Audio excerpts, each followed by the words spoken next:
Track MR2 didn't go as planned. It does run and drive. Got to work on a few things.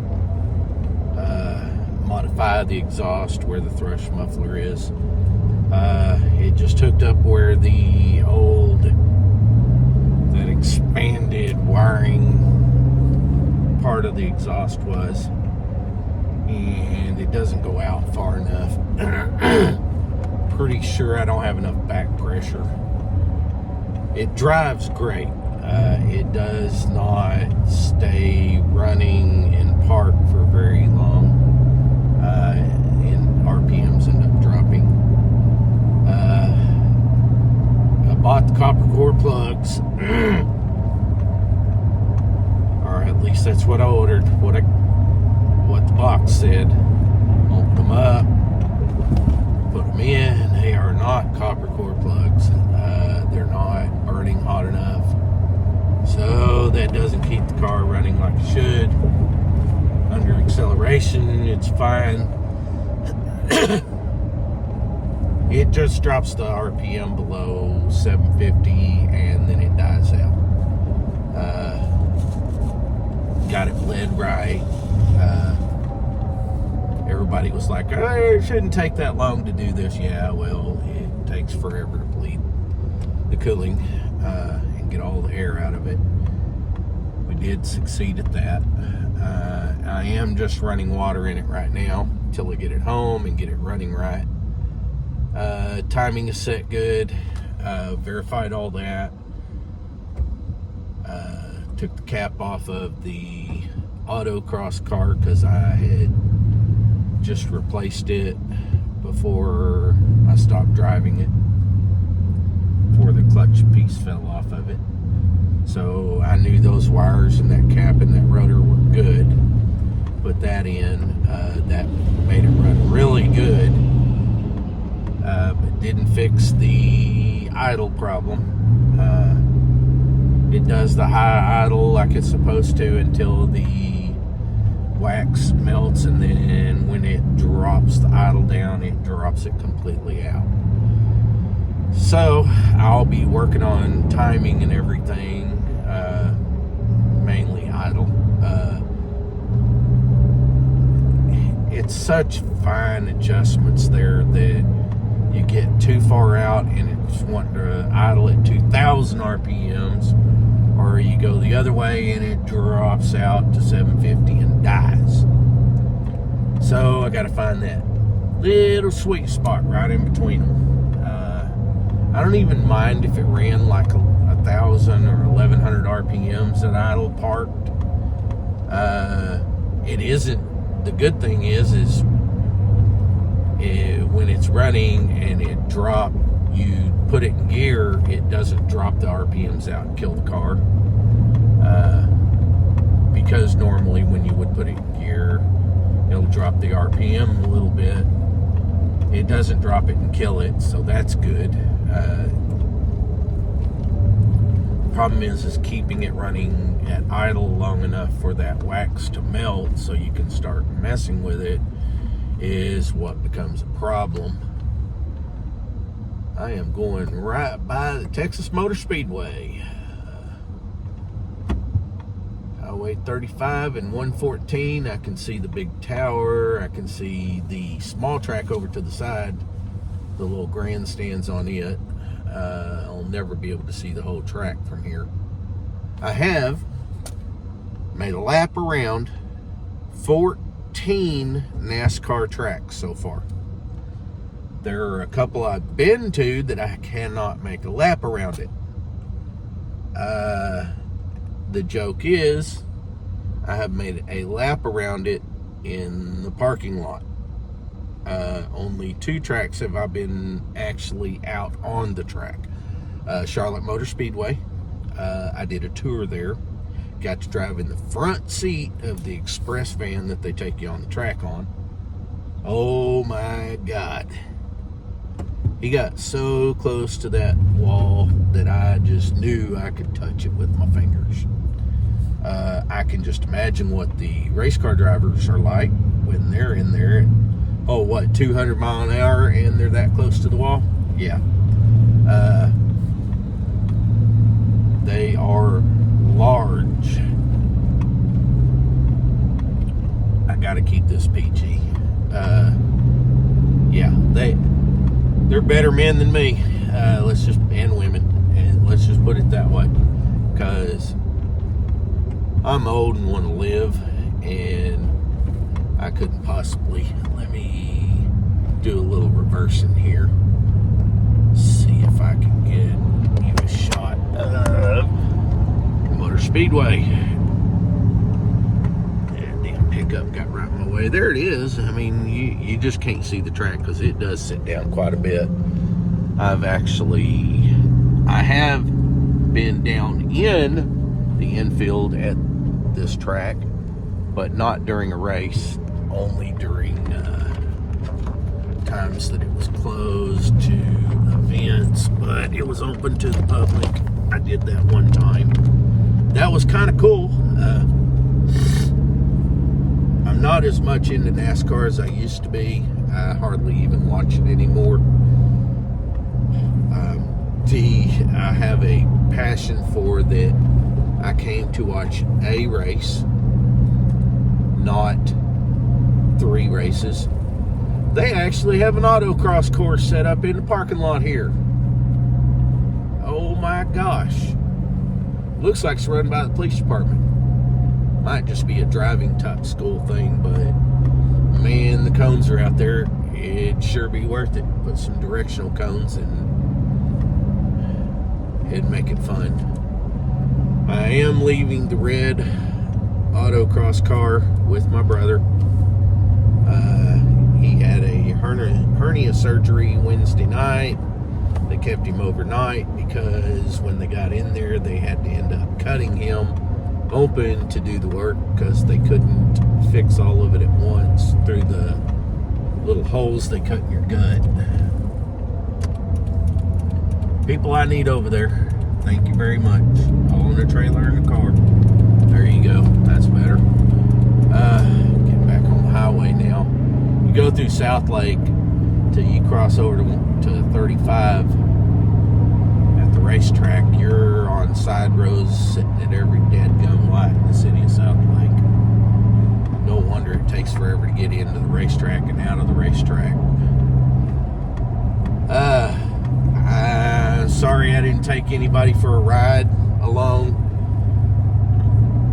in the MR2, the Blackwing, after we got it put back together and running. Was kind of embarrassing. Didn't want to do that. I want to get it actually running and drivable before I show it off. I will say there is a huge difference between the almost 80,000 mile motor that was in it and the 101,000 mile motor that I put in it. One significant things I have to fix that I wasn't able to find in Dallas-Fort Worth, you would think I could find it there better than at home, is the gasket between the intake and the throttle body has a little chunk missing out of it where air escapes. Can possibly be part of what's wrong, because if I run it at 1,000 RPMs with my foot, it runs great. There's no bobble or nothing. It has a low tone through the thrush muffler. It really does sound pretty good. We have a whole can of Seafoam in it right now because that motor did sit for 2 years in my garage on a motor stand, and then a year in my brother's garage on a motor stand, and hasn't been fired up. But I know the motor was good because I took it out of the parts car, and the parts car, until the clutch completely ate itself, it really did run real good.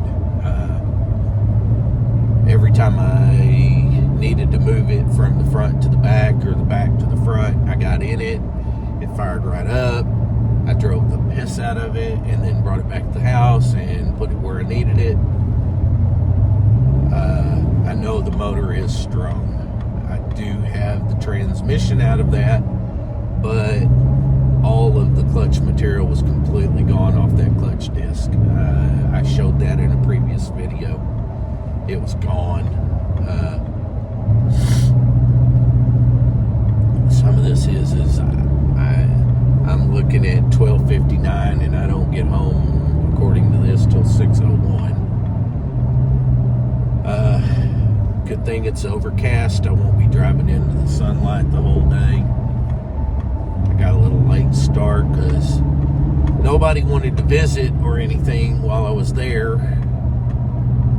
And then when I get ready to go home, everybody and their mother wants to just sit around and talk. And all I'm wanting to do is load my truck in the car and get in here and get out of here. You can see my toolbox in the background there. It's half of it in the bed of the truck. I took all my tools because my brother has everything at the shop and at his house, both, which we did this at his house. However, he does not organize anything at all. He knows where everything's at. He knows where he put it last, and that's where it's at. But he has an Avalanche in his garage right now that he was supposed to have finished before we did this, and he didn't. He has the whole top end out of it. He's got to tear the front end off the motor and then put it all back together. It had some issues.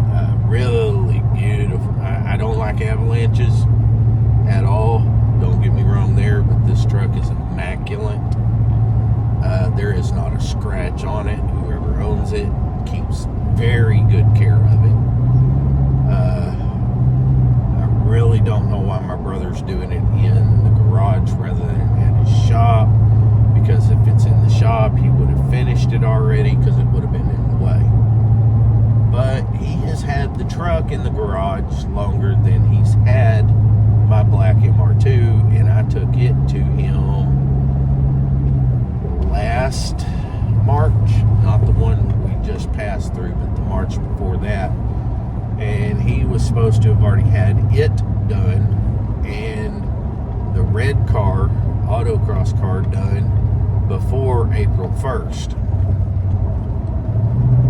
And he told me, well, you know, I had a lot of work for my customers, and I had to explain to him, does a customer pay you?